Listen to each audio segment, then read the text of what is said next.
ગુજરાતમાં પેટ્રોલની અછત છે કે માત્ર અફવા છે? સત્ય શું છે તે જાણવું જરૂરી છે. સરકાર દ્વારા એવું નિવેદન આપવામાં આવ્યું છે કે ગુજરાતમાં 70 થી 80 દિવસ ચાલે તેટલો પેટ્રોલ અને ડીઝલનો પુરવઠો છે અને આ પેટ્રોલ અને ડીઝલ અવિરત આવક ચાલુ છે, એટલે આ માત્ર એક અફવા છે. ત્યારે આ બાબતને લઈ ગુજરાત સરકાર શું કહે છે, પેટ્રોલ ફેડરેશનના પ્રમુખ શું કહે છે અને મહુવા પેટ્રોલ પંપના ઓનર પણ શું કહે છે તે જાણીએ. છેલ્લા 2 દિવસથી ગુજરાતમાં પેટ્રોલની અછત થઈ અને હવે પેટ્રોલ યોગ્ય માત્રામાં નહીં મળે તેવી અફવાઓને લઈ લોકોએ પેટ્રોલ પુરાવા પેટ્રોલ પંપે પહોંચ્યા હતા અને ત્યાં આવી અફવાઓને લઈ મસ્ત મોટી લાંબી લાઈનો લાગી હતી. યુદ્ધના પગલે પહેલા ગેસના બાટલાની અછત છે તેવી અફવાઓ ઉડી હતી, પણ હવે એકાદ 2 દિવસ વહેલા મોડા પણ રાંધણ ગેસ મળી રહ્યા છે. તે એક સારી બાબત છે. અને તેવી જ રીતે પેટ્રોલ ડીઝલની અછત છે તેવી પણ વાતો અને અફવાઓ વહેતી થઈ હતી.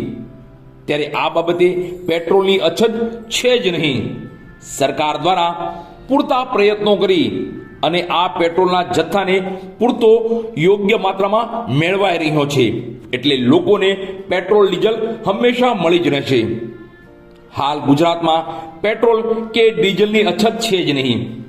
ત્યારે સરકારના પ્રતિનિધિ, ગુજરાત પેટ્રોલિયમ ડીલર્સ ફેડરેશનના પ્રમુખ અને મહુવા શહેરના પેટ્રોલ પંપના ઓનર આ પેટ્રોલ ડીઝલની પરિસ્થિતિને લઈ શું કહે છે તે જોઈએ. હું ભૂપેન્દ્રભાઈ સોપારીયા, રિલાયન્સ પેટ્રોલિયમ મહુવાનો ઓનર છું.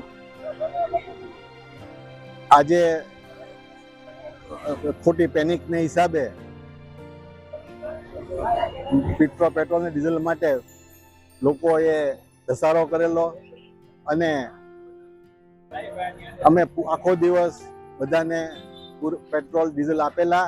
હજી પણ અમારી પાસે 25,000 લીટર પેટ્રોલનો તથા 12,000 લીટર ડીઝલનો સ્ટોક છે, જેથી કરીને કોઈ પેનિક થવાની જરૂર નથી. બધાને પૂરેપૂરું પેટ્રોલ અને ડીઝલ મળી રહેશે, તો કોઈએ પણ ઉતાવળ કરી અને દોડાદોડી કરવાની જરૂર નથી. સરકાર પણ એ બાબતમાં કહે છે કે ભાઈ અમે તમને પૂરેપૂરો પુરવઠો આપશું.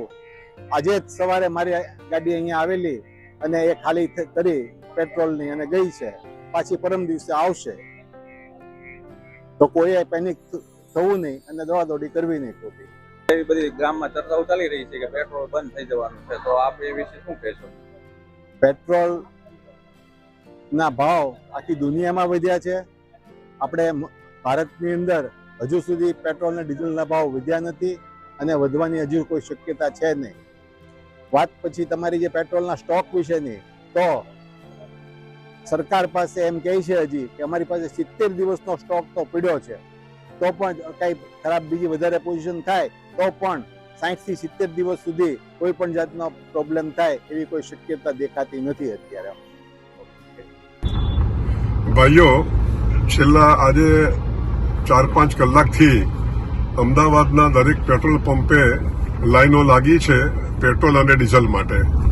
ખરેખર આ અફવા છે અને આ પેટ્રોલ અને ડીઝલના સપ્લાયમાં સરકાર તરફથી કે ઓઇલ કંપની તરફથી કોઈ તકલીફ નથી અને જોઈએ એટલું પેટ્રોલ ડીઝલ મળે છે. અમને સરકાર તરફથી કે ઓઇલ કંપની તરફથી કોઈ એવા આદેશો અમને નથી મળ્યા કે પેટ્રોલ અને ડીઝલ તમારે ઓછા પ્રમાણમાં વેચવાનું. અમદાવાદમાં જો જોવા જઈએ તો 210 પેટ્રોલ પંપો છે, પરંતુ આજે 3 કે 4 પેટ્રોલ પંપે પેટ્રોલ નહીં હોવાથી આ પેનિક થયું છે. માટે હું પ્રજાને વિનંતી કરું છું કે આવી કોઈ અફવાઓ માનશો નહીં અને આપને જોઈએ એટલું પેટ્રોલ અને ડીઝલ મળવાનું છે. અને આવું જ્યારે પરિસ્થિતિ હોય ત્યારે આપણે અફવાઓ ન માનીને અને પેનિક ન કરવું જોઈએ. અને અમારા પેટ્રોલ પંપને ના ડીલરોને આપ સાથ અને સહકાર આપો તેવી અમારી નમ્ર વિનંતી છે. આભાર.